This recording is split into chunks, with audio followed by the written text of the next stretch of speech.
We'll stay with that issue because watching the Prime Minister in Parliament today as he spoke on the condolence motion for the 15 people allegedly murdered at Bondi by Islamist hate just confirmed that New Year's resolution of mine, a resolution to fight even harder than ever to save our country. Because I don't think we've got a lot of time to turn things around when you consider just how far we have fallen in the past few years alone. In the comfortable days of the Howard era, well, they might as well have been in another country, not just in another decade. Sometimes I hardly recognise Australia anymore, certainly not the Australia I was born into in the 1970s. A country where we didn't even have a key to our front door when I was a kid, let alone need to lock the car door. Our next door neighbours, well, we knew them all personally. A country where if you worked hard, you could put a bit aside and get ahead. Where you learnt at school about all the tenets of a good education, you were not indoctrinated by leftist rubbish.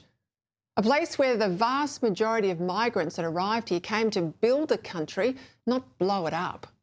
Halcyon days that seem lost in history, don't they?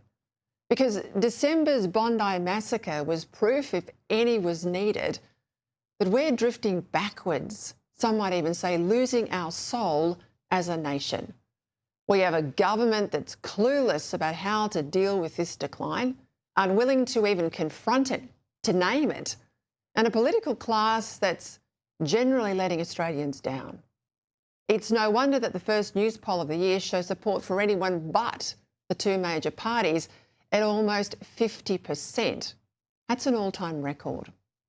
Today in the Parliament, the Prime Minister lamented what he called an atrocity beyond comprehension. And he declared that he stood with Jewish Australians. The silence of futures unlived. The silence of a sorrow beyond words, inflicted by an atrocity beyond comprehension. We make it clear to every Jewish Australian, you are not alone.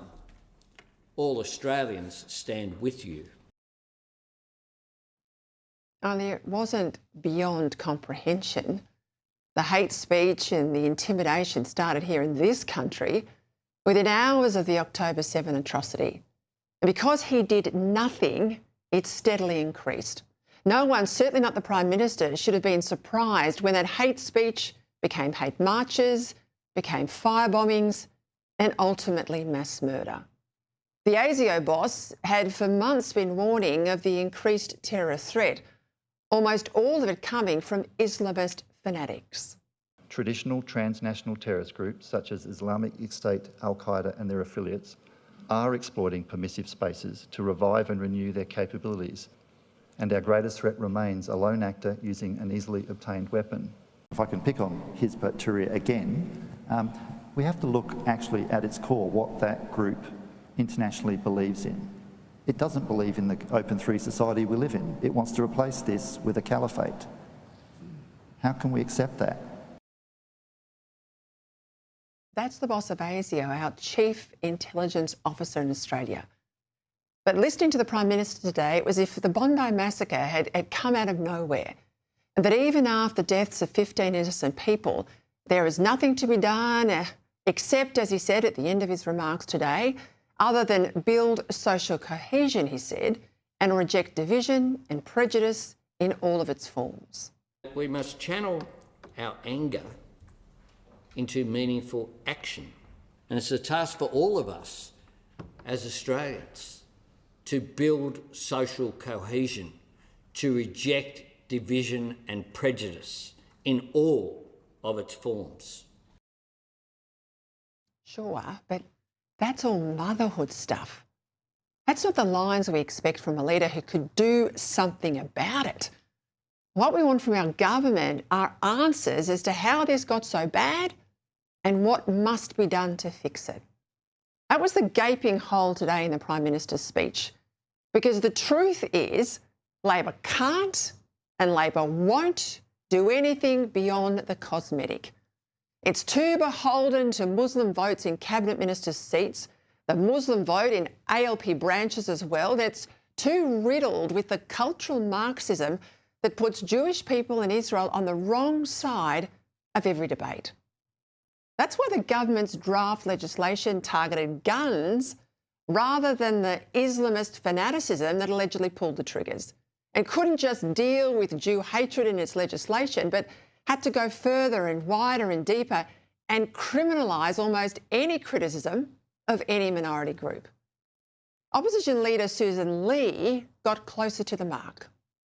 Anti-Semitic hate fuelled the terrorists on December the 14th, but it came out of the shadows in October 2023. Radical Islamist extremism caused this. Leaders need to be able to express this clearly, because if you can't name the problem, you can't possibly defeat it. Name it and you defeat it. Don't name it and it'll defeat you. Pauline Hanson, still banned from the Senate after wearing a burqa in the chamber last year, she was much closer still. They want that leadership. They want people to put out clear policies that is going to get them out of this quagmire that we are in at the moment and start fighting for them. Why do you think what's happened in Bondi? Do you think it was by chance? It is extremist, radical Islamic. It is radical Islam, the fundamentalists. For his part, the Prime Minister finally admitted today that the Bondi killers were allegedly inspired, his word not mine, by a murderous perversion of Islam, he said, but he can't and he won't come up with anything effective to deal with it. He wants to deal with anything except the radical Islamism that's actually killing people. As of this evening, the government and the opposition were still in negotiation about legislation to ban the Islamist group Hizb ut-Tahrir. It's already banned in a number of countries around the world, but not here in Australia. Although, don't hold your breath, because the nation's top Muslim organisation and Australia's highest-ranking imam, well, they both oppose the move to cancel this extremist hate group. Albanese also says he wants laws to make it easier to deport hate preachers. Yet he's already got a raft of laws. And you know what? 2 years on from the October 9 disgrace on the steps of the Opera House, not a single Islamist has had his or her Australian visa cancelled. Not one.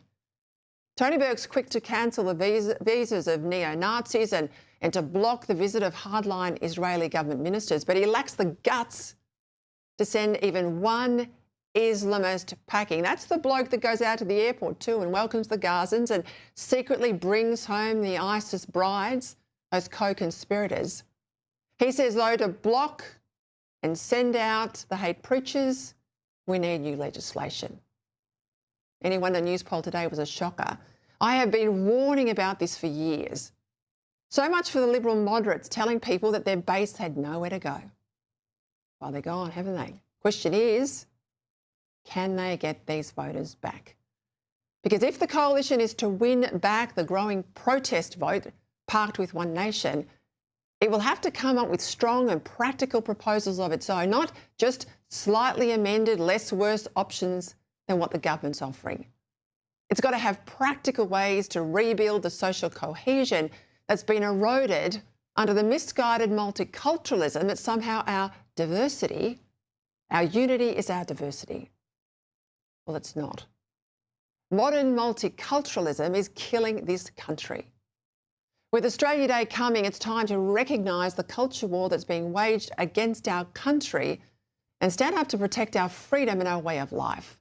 Because at the heart of this decline has been an immigration and a multicultural policy that has added to our diversity, sure, but hardly enhanced our unity.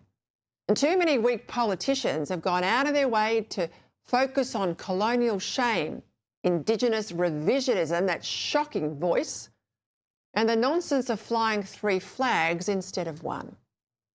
The build-up to the Bondi massacre highlighted the speed at which Australia is changing. Since when have tens of thousands of people routinely marched through our city streets on the side of a terrorist organisation? That's now our weekly reality. Now, I'm a descendant of migrants from the 1850s. I can hardly be against migration. But it's time we were open about the sort of migrants we want and the values we expect of them.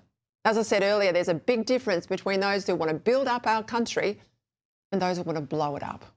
Not only do immigration numbers have to come down and fast, but there's got to be a clear expectation that everyone coming here is prepared to join Team Australia rather than simply take advantage of Hotel Australia, as did the post-war migrants who chose to integrate from day one and to assimilate as quickly as possible into the wider Australian community. If more Bondi massacres are to be avoided, 2026 must be the year of social cohesion, rather than yet more pandering to religious bigots, ethnic activists, and the crazy notion that Australians should be apologetic about our past. That's why it's so important this year that your voice is heard. Your voice. Not just my voice, but your voice. Because the more the silent majority stays silent, the less of a majority it will be.